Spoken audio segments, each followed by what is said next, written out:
When the city of Ashford was still shrouded in the early autumn mist, I quietly closed the door behind me, carrying a backpack stuffed with memories and a wound in my chest that would never heal.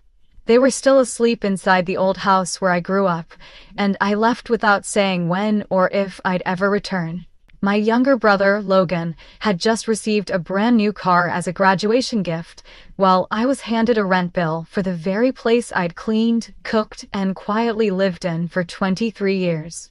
That paper still sat on the kitchen table next to the toast I made for everyone last night, but I also left a letter, not a farewell, but an indictment of everything I had endured as the daughter of the Bennett family. If you think family is the safest place in the world, my story might make you question everything you once believed. And I want to ask, where are you watching from? Leave a comment below, because maybe somewhere out there, there's someone who's felt invisible just like me. As a child, I used to think that the old house on Maple Street with its ivy-covered windows was the safest place in the world. It was the house my father, Robert Bennett, would proudly show off to anyone who visited.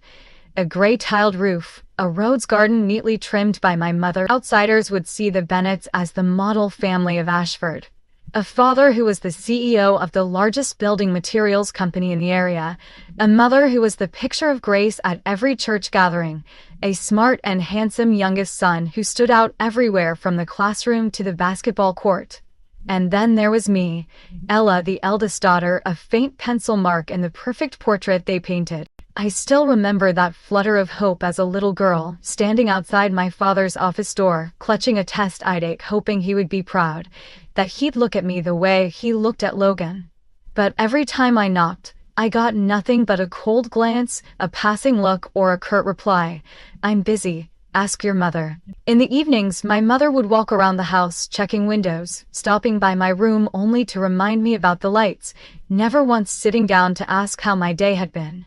I learned early on to fend for myself, to count every dollar from my 2 part-time jobs, one at a small cafe, one at the old bookstore at the end of the street, so I could buy books and school supplies without bothering anyone. My family, believe it or not, had an unspoken list of things better left unsaid, like all those times Logan messed up, but I was the one who got questioned first. I still remember when Logan was 14 and secretly took Dad's truck keys, went for a joyride, and scratched the side of the truck. Dad didn't scold him once. He just turned to me, eyes sharp as glass. "You're his sister. Why didn't you watch him? Where's your responsibility?"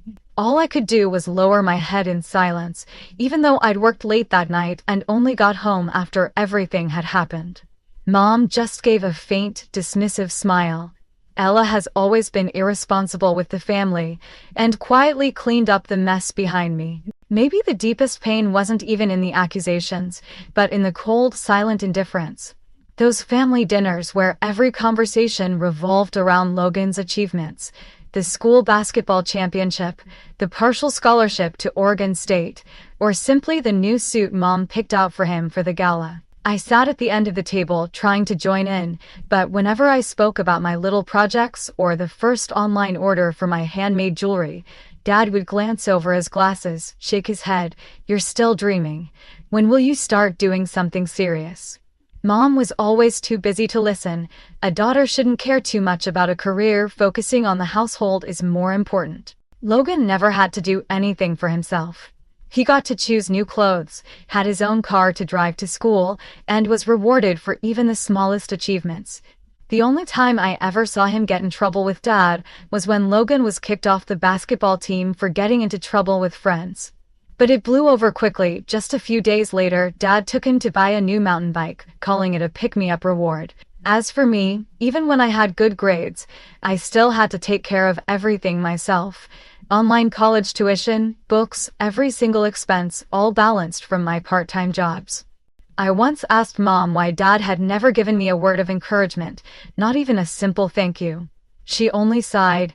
"You're the older sister, you have to set an example for Logan. Don't compare yourself to him. Everyone has their own role in the family." At those moments, I just wanted to scream that I needed to be seen too, that I wanted just once to be praised or even simply hugged by my parents the way they used to hug Logan when he was small. But those hugs, those questions about how I was doing, They always seemed to be reserved for my brother. I was an indispensable part of the family, but somehow no one ever really remembered me. I tried living up to expectations, being quiet, working hard, never asking for anything, never rebelling. But maybe that's exactly why I became invisible in my own house. In the family photos on the wall, Logan always stands in the center, Mom's hand on his shoulder while I hang back, smiling faintly, unnoticed. Every holiday, when friends would show off small gifts from their parents, I'd get an envelope with exactly the amount of money I'd given Mom to buy groceries. On birthdays, Mom always reminded me to call Grandma and Grandpa, invite them to Logan's birthday, while I'd receive a half-hearted happy birthday over dinner. Over the years, I learned to pour all my feelings into small things. I baked pastries every weekend, quietly setting aside a piece for each person, made breakfast for Logan on his finals, tidied up the house before every holiday. But all those efforts were just seen as the duties of a daughter, never anything worth praise. Sometimes I wondered if I was born just to be the background for Logan to shine, the person the whole family pinned their hopes on. Ashford might be a small city, but it was big enough to hold both dreams and wounds. I worked 2 jobs, came home after the city lights came on, and on long nights lying in bed, I'd hear my parents whispering about plans to buy Logan a new car, while I was just trying to figure out if I'd have enough to pay tuition that month. On the outside, we looked like the perfect family. On the inside, there was just a girl trying to survive, and no one really wanted to know what she was thinking or feeling. Those days dragged on, quiet and lingering like a drizzle outside the porch. I learned to hide my tears behind a smile, to tuck my dreams away behind Mom's reminders. Dad only cared about Logan's success. Mom just wanted Logan to be happy. And I was only loved as long as I fulfilled my role as the big sister. But the older I got, the more I realized there are things you can't redo, like the feeling of being recognized, of being loved unconditionally. Once, when Logan broke a promise to a friend and left him waiting in the cold because he had a party at home, Dad called me down the living room and said, "You're the older sister. You should have reminded him to keep his promise. That's your responsibility." That night, I lay awake wondering. With each passing day, I felt more and more keenly the thin line between myself and the rest of my family. Everything I did was just duty. My very existence, in my parents' eyes, was never important enough to really matter. Deep down, I knew the fire of injustice burning inside me would one day flare up. It's just that no one in my family had noticed it yet. When Logan entered his senior year of college, and the whole family's attention shifted even more toward him, I became even more determined to find my own path. Maybe it was because I was so used to relying on myself. The small wages from the cafe and the bookstore helped me save every little bit. I never dared to spend on myself. Every penny was carefully considered, from cheap lunches to the spools of copper wire I ordered online. The materials that became my very first bracelets, which I sold on my tiny Etsy shop. When I got my first order, from a customer all the way in Seattle, I held my phone with tears in my eyes, feeling for the first time in my life that someone actually valued something I had created. But that feeling I kept to myself. On weekends, when my parents took Logan to college events or gatherings of the elite parents, I'd sit by my bedroom window, late afternoon sunlight spilling across my desk, patiently bending each wire and setting each tiny stone. Sometimes Mom would stop by, glance in, and say, "Are you still messing around with those things? There's no future in that." Dad rarely asked about me as long as I paid the electric bill on time and didn't bother him during his online meetings in the study. He didn't care. At family dinners, I was just a shadow in a chair near the end of the table. Logan would talk about his research projects, the tough classes at college, or his summer internship in California that Dad had helped him get. Every little achievement of his was a reason for the whole family to celebrate. Mom would excitedly bake cakes, Dad would call the relatives to share the news. I'd listen and nod, even though my heart tightened every time I remembered that just last week I'd received a partial scholarship from my online university. A bit of good news I only dared to text to an old friend in Salem, knowing that if I mentioned it at dinner, I'd only get Dad's indifferent shrug and Mom's sarcastic question, "Who doesn't take online classes? What's so special about that?" Once, I finally worked up the courage to tell everyone about the first jewelry order I'd sent all the way to Chicago. How I made my own packaging, went to the post office myself. Dad didn't look at me, just kept eating, while Mom gave a little laugh. "If you keep this up, you'll still be single when you're old, Ella." Logan gave me a polite smile, then changed the topic right away to the upcoming school festival, as if everything I said was meaningless. That night, as I cleared the table, I quietly washed the dishes, trying not to cry in front of Mom, because I knew my tears would never matter to anyone. At times like that, I'd remind myself to be stronger, to try even harder. I picked up extra early morning shifts at the cafe, squeezed in study time late at night after everyone else was asleep. I made a spreadsheet for all my expenses, every small amount carefully recorded. With each successful jewelry order, even if I only made a few dollars, I put a tiny part of it into a secret box under my bed, my freedom fund. Whenever I paused to breathe, looking out the window as the lights came on in the little town of Ashford, I felt both peaceful and lonely. I longed for someone to ask, just once, "Ella, how was your day?" But every day passed in chilling silence, filled only with Logan's music from the basement, Dad's keyboard chapping, Mom chatting on the phone with friends, bragging about her talented son. My existence became a habit no one bothered to notice. Gradually, I realized I no longer hoped for recognition from my parents. Every time I received an email confirming a new order, or when customers sent photos of themselves wearing my bracelets on Instagram, I felt a little warmth, even if it was just a sliver of sunshine. I learned to love myself through those small successes, through patience and self-reliance. I pictured the day I could finally leave this house, go to another city, live my own life without having to ask permission, without needing to explain, without fearing ridicule just for being different. But no matter how hard I tried to separate myself from everything, the feeling of exclusion still clung to me with every breath. One early winter evening, as I returned home from a late shift, I found the whole family gathered in the living room.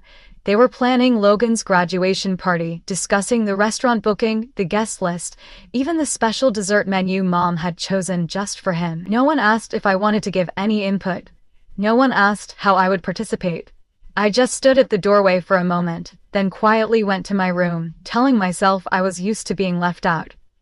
But the truth is, no one ever truly gets used to feeling like they don't belong, no matter how long they've endured it. Many times, I'd lie there staring at the ceiling, wondering if I suddenly disappeared, who would notice first?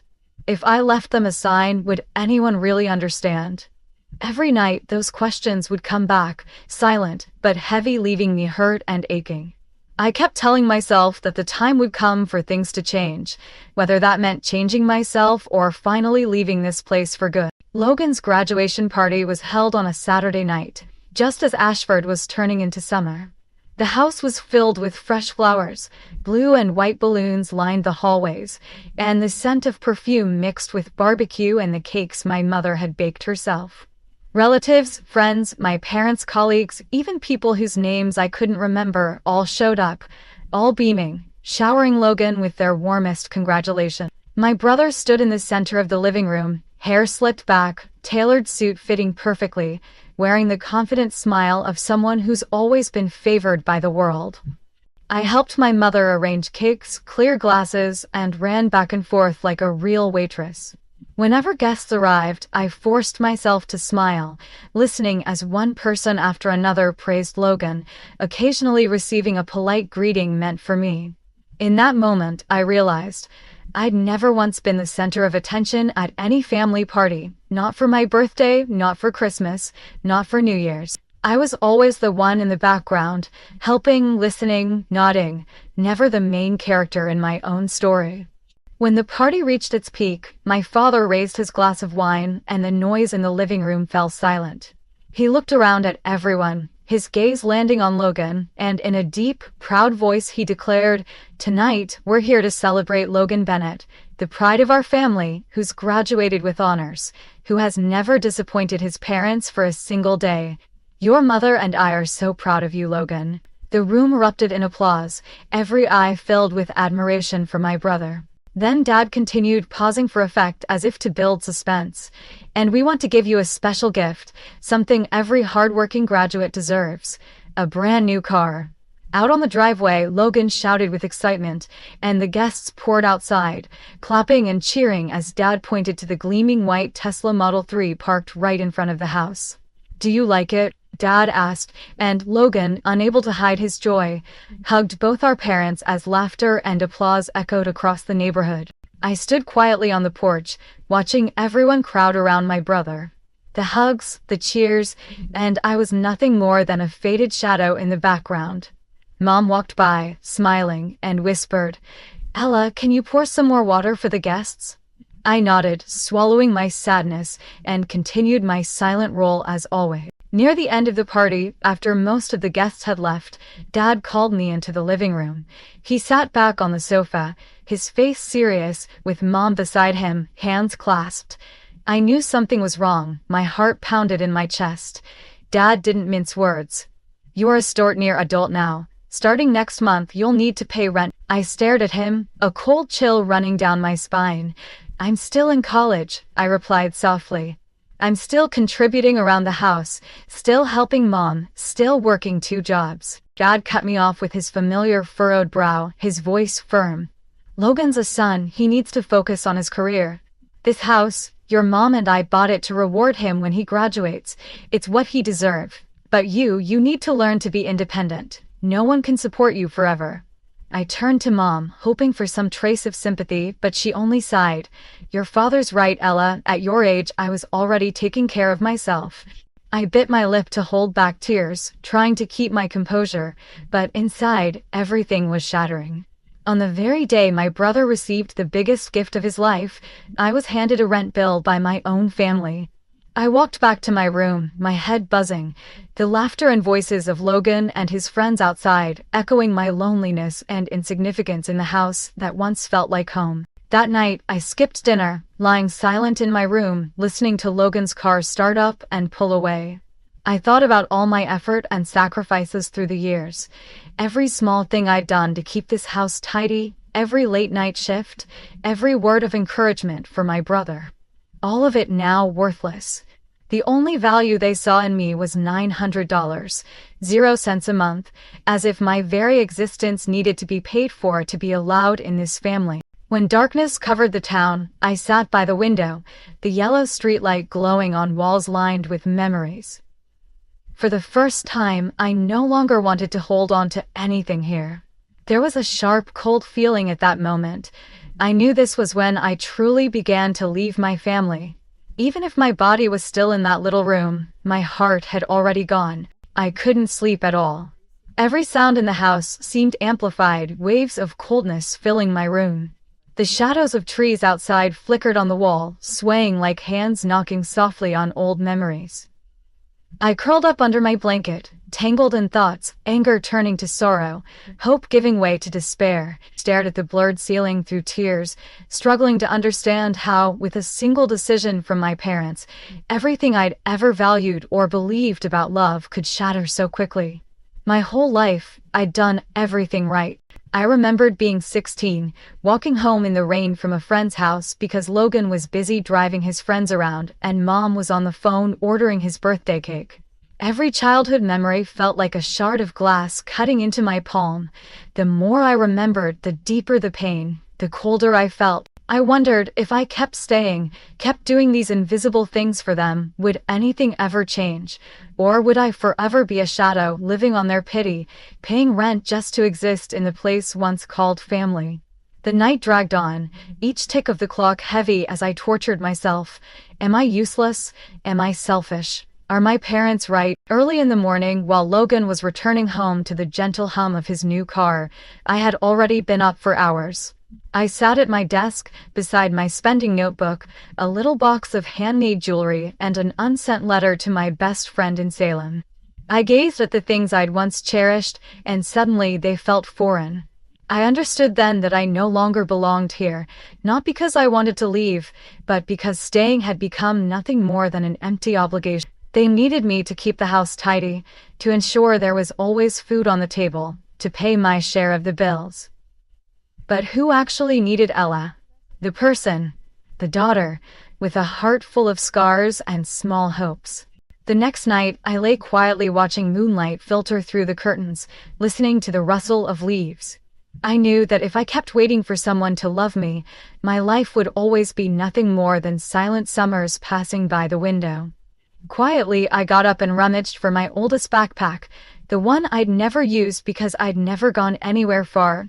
I packed only the essentials, a few changes of clothes, my old laptop, my jewelry box, a small journal, and some carefully hidden savings. I didn't cry.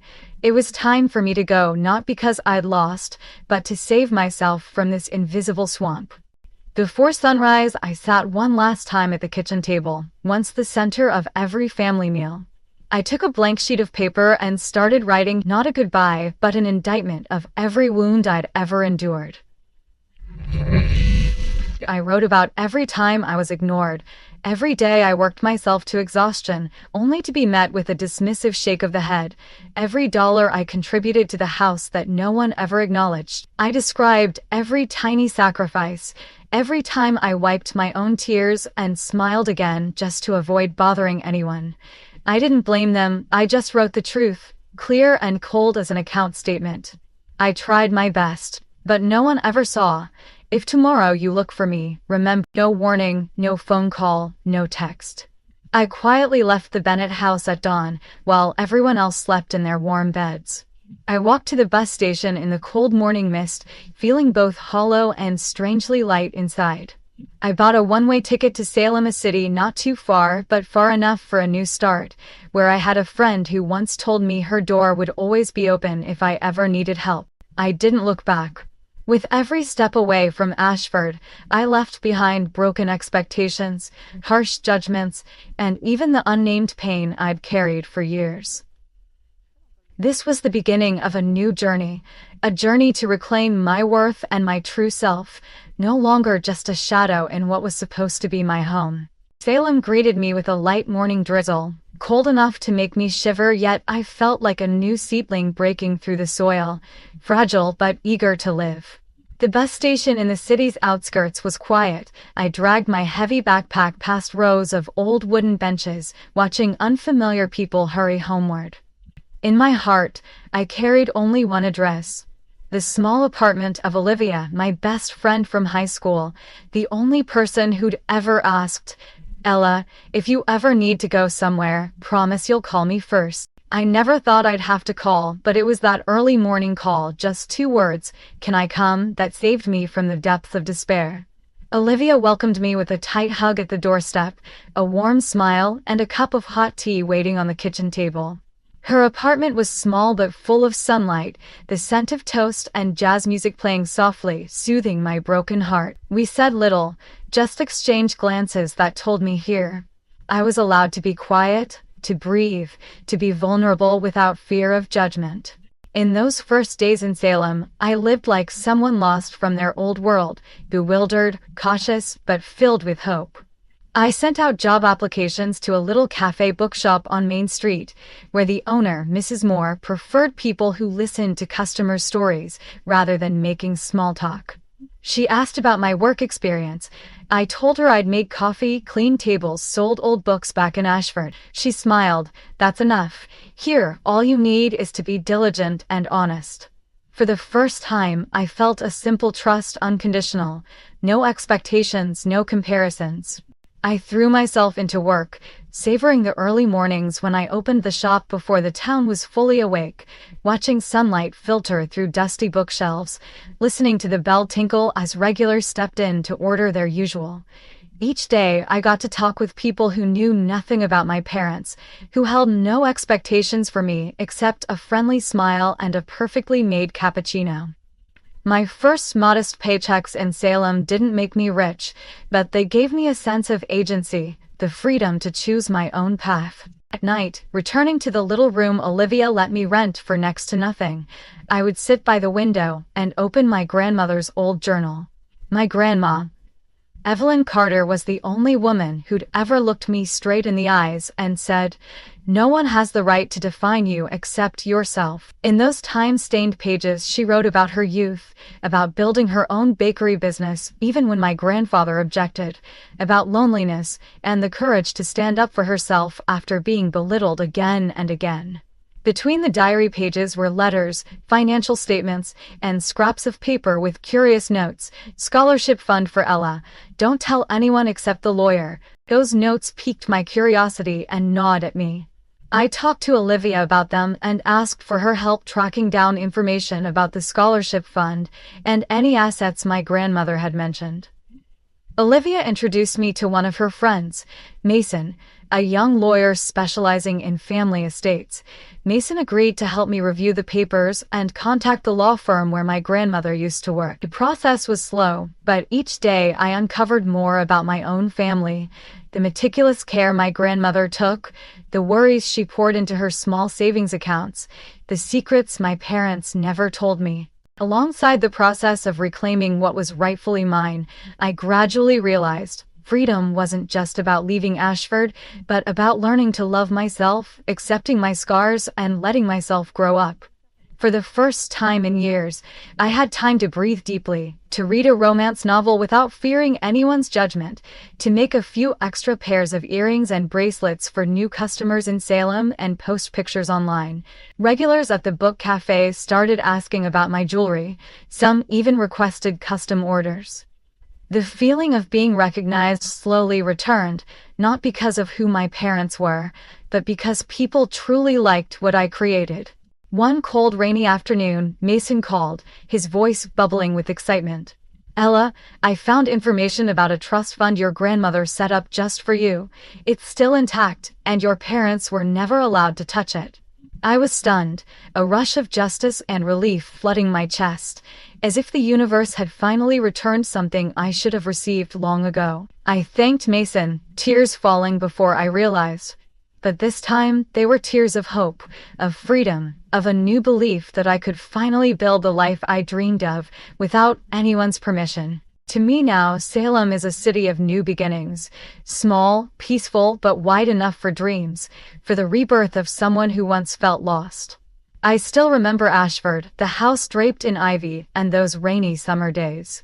But that longing no longer suffocates me, because I know I have truly turned the page into a chapter of independence, of healing, and of the faith that self-worth is something you reclaim for yourself.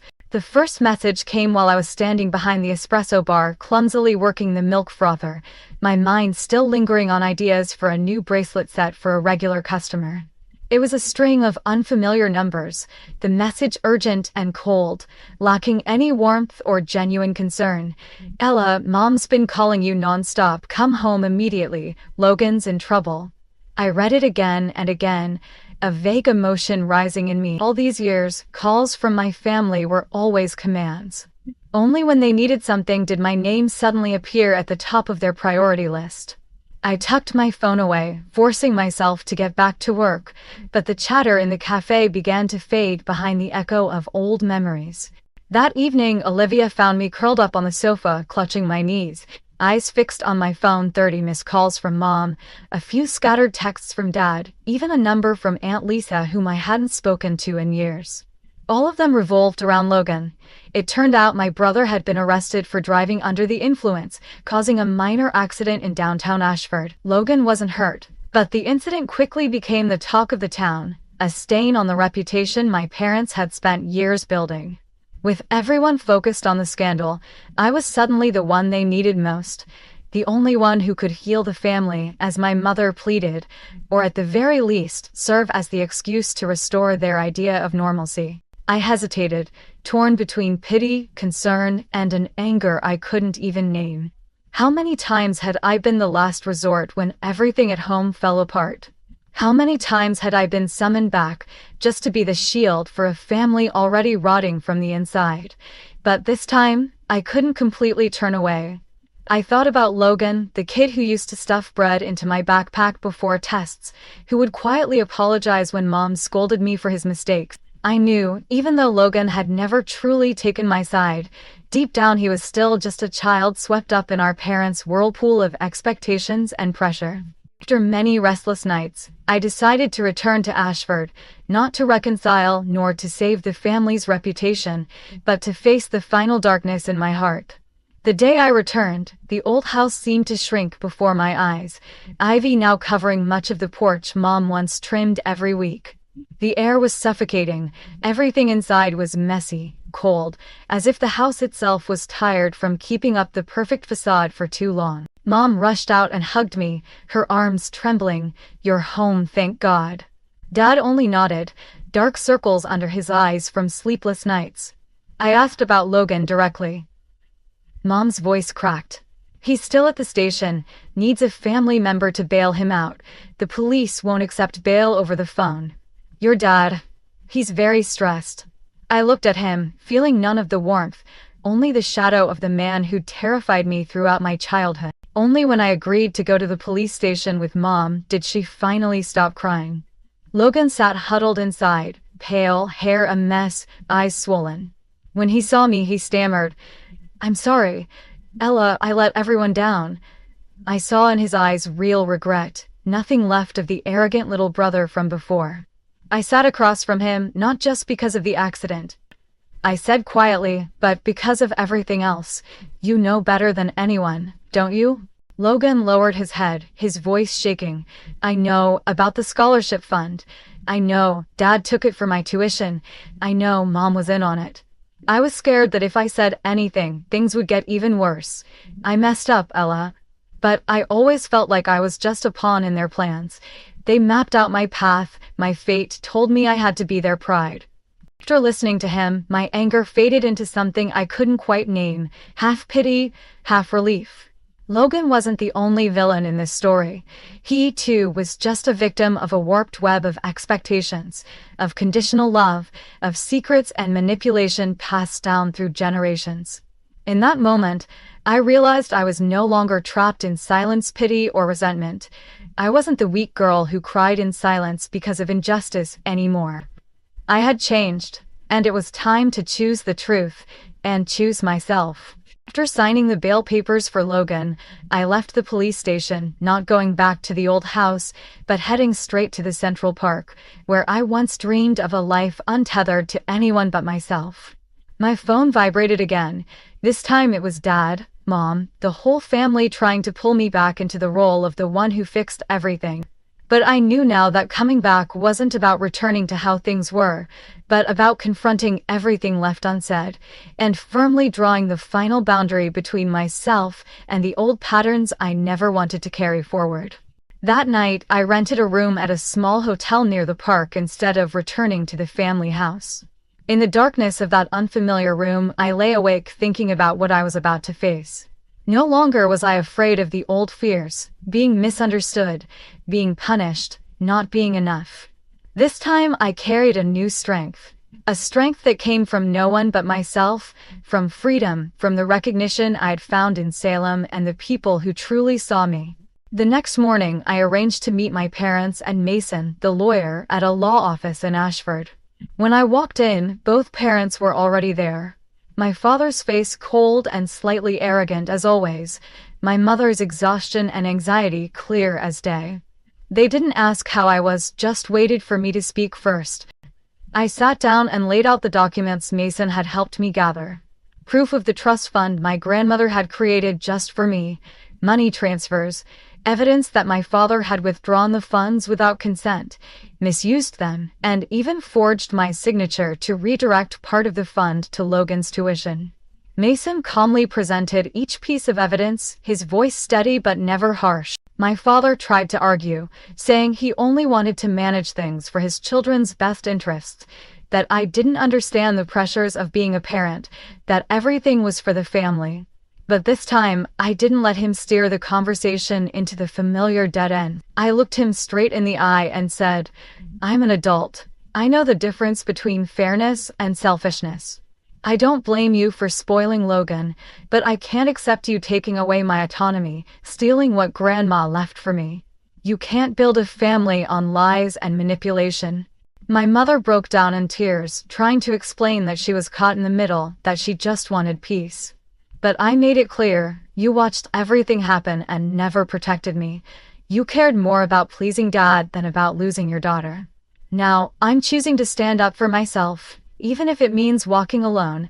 Mason handed my parents a formal notice. I was suing to reclaim my inheritance, demanding Dad repay every cent he took, with interest. I stated, I don't need anything else from you, only your acknowledgement that I was treated unfairly, that I was worthy of Grandma's trust. If you have any honor left, apologize publicly and end this cycle of manipulation now. The air in the room was heavy as lead. Dad, for once, didn't shout. He just sat there in silence, fists clenched, eyes fixed on the floor. My mother sobbed, but this time I didn't feel guilty or weak. I realized it was finally time to stop carrying the burden of this family's tragedies. Everyone would have to answer for their own choices. Walking out of the law office, I felt as if 100 heavy burdens had been lifted from my shoulders. I sent Mason a message of thanks not just for justice, but because he had helped me reclaim my self-respect. Then I called Olivia, my voice trembling not from fear, but because for the first time I was truly free from the invisible strings that had bound me for so many years. That afternoon I stopped by the jail to see Logan one last time before leaving Ashford. He looked at me, guilt written all over his face, wanting to apologize but unable to find the words. I simply said, you have to decide your own life, Logan. Don't let anyone, not even our parents, live it for you anymore. He nodded. That night, I left Ashford with a new spirit. No longer a girl who only knew how to endure, but a woman who dared to speak the truth, to claim what she deserved, and, most importantly, to draw her own boundaries, choosing herself without fear, without needing anyone's permission. After that confrontation at the law office, I returned to Salem with a strange mix of relief and emptiness, as if I'd finally shed a suit of armor I'd worn since childhood. The legal battle dragged on through the autumn, sometimes leaving me exhausted to the point of tears. But for the first time, I didn't feel alone. I had Mason, I had Olivia, colleagues at the bookstore who checked in and encouraged me, and even strangers, customers sending congratulatory messages when they heard I'd stood up for myself. Each day, I learned a little more about courage, about the value of drawing boundaries and defending my rights, even when the opposition was my own flesh and blood. Eventually, the court declared that the trust fund my grandmother left was legally mine. Every cent my father had used had to be repaid in full. He quietly stepped down from his company while Mom moved in with Aunt Lisa in a small southern town, starting her own journey of healing. After all that happened, Logan abandoned the success plans our parents had for him and instead signed up for carpentry school in another city, living and taking responsibility for himself for the first time. As for me, instead of using my inheritance solely for myself, I partnered with Mason and Olivia to open a small creative space in the heart of Salem, a jewelry studio and a place where young women hurt by family could learn life skills and rebuild. I realized that gratitude for life isn't about denying past pain, but about using it to build something better for the future. More than once, I heard stories even harsher than my own, and each time I believed even more deeply. A person's true value isn't where they were born, but how bravely they choose themselves after falling. That spring, I officially launched my first jewelry collection, called New Roots. The collection quickly caught the community's attention, not only for its craftsmanship, but for the story behind it. A girl cast out by her own family, rising to independence and inspiring others. On the store's website, I wrote, "No one should have to pay just to stay in the house of their childhood. But if you ever did, remember you still deserve a place to belong, even if it's not the old house, but the strong heart you build for yourself." A year later, I returned to Ashford not as a resident, but as a guest, when the old Bennett house was donated and transformed into a support center for women and children who had survived family violence. I stood before the ivy-covered house, watching people come and go, listening to the laughter of children ringing across the lawn, and my heart tightened not with pain, but with pride. Now it was a haven, a place of new beginnings for so many others. My mother joined a psychological support group for middle-aged women, while my father, I heard, lived quietly in a small apartment, no longer trying to control anyone but himself. I still keep in touch with Logan, though we're not as close as we once were, but every conversation carries a lightness and sincerity in his voice. We don't have to forgive everything from the past, just understand that each of us has our own journey to adulthood, our own boundaries to set so that we don't hurt each other anymore. My new life is peaceful and full in a very different way. In the mornings, I make coffee, open the shop, chat with customers, teach young women how to make bracelets, share my story, and listen to their small dreams. Sometimes I sit quietly watching sunlight dance across the wooden table, reminding myself that I have truly become myself. If you're watching this story and have ever felt invisible or been hurt by those you love most, remember, you are not alone. One day you'll find the courage to stand up, to redraw your boundaries, to build your own home for your soul, and to turn every wound into motivation to grow. Sometimes you have to leave to be seen, to lose in order to rediscover your true worth, and on that journey you deserve love, freedom, and the pride of having survived.